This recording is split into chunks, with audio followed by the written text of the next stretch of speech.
حضور نبی اکرم صلی اللہ علیہ وسلم کی نورانیت پر تو قرآن و حدیث کے دلائل شاہد بھی ہیں اور عادل بھی ہیں، تو اس میں کوئی شک نہیں کہ یہ جو بشریت و نورانیت کا قضیہ ویسے چھیڑا گیا اور ایک تضاد کو ثابت کیا گیا، جن کی بشریت کی لطافت کا یہ رنگ ہو کہ سب اہل سنت کے نزدیک آپ کو جسمانی معراج ہوئی ہے۔ سبحان اللہ۔ تو یہ تو سب مانتے ہیں کہ جسم وہ انوار الہیہ کے سامنے تو جا ہی نہیں سکتا، واہ۔ جن انوار الہیہ کے سامنے جانے کی جبرائیل علیہ السلام بھی معذرت کر رہے ہیں، اس جسم کی لطافت کو تو چیک کیجئے۔ واہ۔ اب یہی معراج کا واقعہ آپ کی نورانیت کو سمجھنے کی سب سے بڑی دلیل ہے۔ سبحان اللہ۔ آپ ہدایت کے اعتبار سے بھی نور تھے، روح کے اعتبار سے بھی نور تھے، اور حصی اعتبار سے بھی آپ پر نورانیت کا وہ گہرا رنگ تھا، لہٰذا یہ قضیہ تو ویسے ہی غلط ہے۔ اب سوال یہ ہے کہ آپ کو نور کیوں کہا گیا؟ اس کی بنیادی وجہ جو مفسرین نے لکھی وہ یہ ہے کہ حضور نبی اکرم صلی اللہ علیہ وسلم کی زیارت مبارکہ ہر عام بندے کو اپنی طرف کھینچتی تھی۔ واہ۔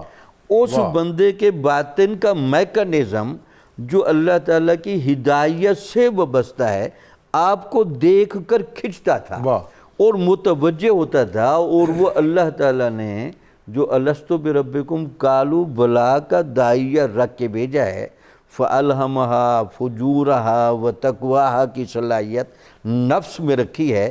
جب وہ حضور نبی اکرم صلی اللہ علیہ وسلم کو دیکھتا تھا یا آپ کے عہد میں موجود تھا، تو اس کو آفاق میں بھی اور اس کو آپ کی ذات کے پاس وہ کرنیں محسوس ہوتی تھیں۔ اس لیے جنہوں نے حضور نبی اکرم صلی اللہ علیہ وسلم کے فضائل کو جمع کر کے، اور بالخصوص صاحب دلائل الخیرات نے یہ جو الفاظ استعمال کیے ہیں، بحر انوار کا، اے اللہ تعالیٰ تیرے پاس جتنے بھی انوار ہیں، ان انوار کا اگر کوئی سمندر بنا ہے اور ان انوار کا اگر کوئی مظہر تام ہے، تو وہ حضور نبی اکرم صلی اللہ علیہ وسلم کی ذات گرامی ہے۔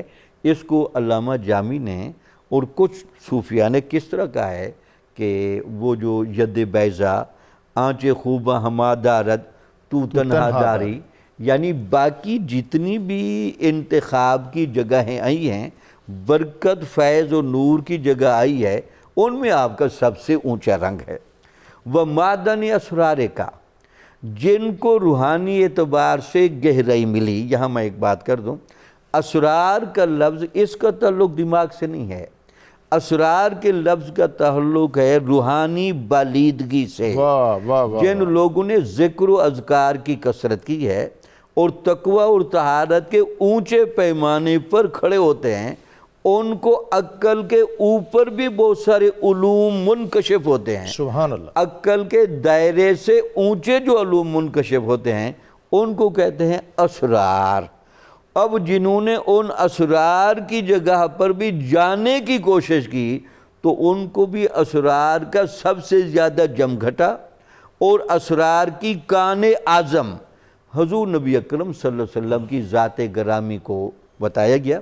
ابن عربی رحمۃ اللہ علیہ بڑا خوبصورت لکھتے ہیں کہ جیسے بندہ تقوی اور طہارت میں جتنا اونچا جاتا ہے نا، جب وہ طہارت کاملہ میں پہنچتا ہے، تو حضور نبی اکرم صلی اللہ علیہ وسلم کے سینہ مبارک اس کے سامنے کیا جاتا ہے۔ سبحان اللہ۔ وہ آپ کے سینہ مبارک کو، ذات مبارک کو، حلیہ مبارک اور ذات گرامی کو جب دیکھتا ہے، تو پھر وہ یہ الاپتا ہے بحر انوار کا و معدن اسرار کا۔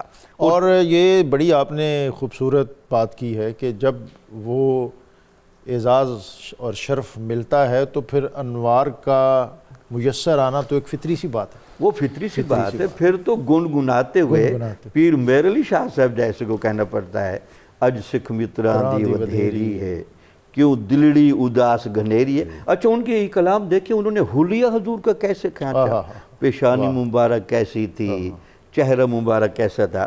تیسرا الفاظ آپ نے وَلِسَانِ حُجَّتِ کا، اس میں آپ کی ذات گرامی اس زمین پر اللہ تعالیٰ کی توحید کو سمجھانے کا سب سے بڑا کرینہ تھی، چونکہ آپ کی ذات گرامی کو دیکھ کر ایک پہلا تاثر تو ملتا تھا انسان کامل کا، ٹھیک، اور جنہوں نے آپ کا صرف سراپا بھی دیکھا نا، اس سراپے کی سنجیدگی، اس سراپے کا وقار، اس سراپے کا نور، اور اس سراپے کی وجاہت، اور اس سراپے کی تاثیر اتنی تھی کہ جس طرح لوہا وہ کھنچتا چلا آتا ہے، یہ مقناطیس کو دیکھ سبحان کر اللہ، انسانی فطرت کھنچتی تھی۔ یہاں ایک مذاکرہ بھی خوبصورت سناؤں۔ حضور نبی اکرم صلی اللہ علیہ وسلم جب ہجرت کے بعد مدینہ شریف پہنچ گئے تو عبداللہ بن ابی چونکہ سرداری کے تمام وسائل جمع کر چکا تھا، اس کو خطرہ ہوا کہ اب میرا سارا پروگرام کینسل ہو جائے گا۔ اس نے کہا کہ آپ کی ذات کو بدنام کرنے کے لیے اور آپ کے بارے میں جو تاثر ہے کہ آخری نبوت کی خصوصیات آپ میں موجود ہیں، اس نے عبداللہ بن سلام سے کوئی ساز باز کی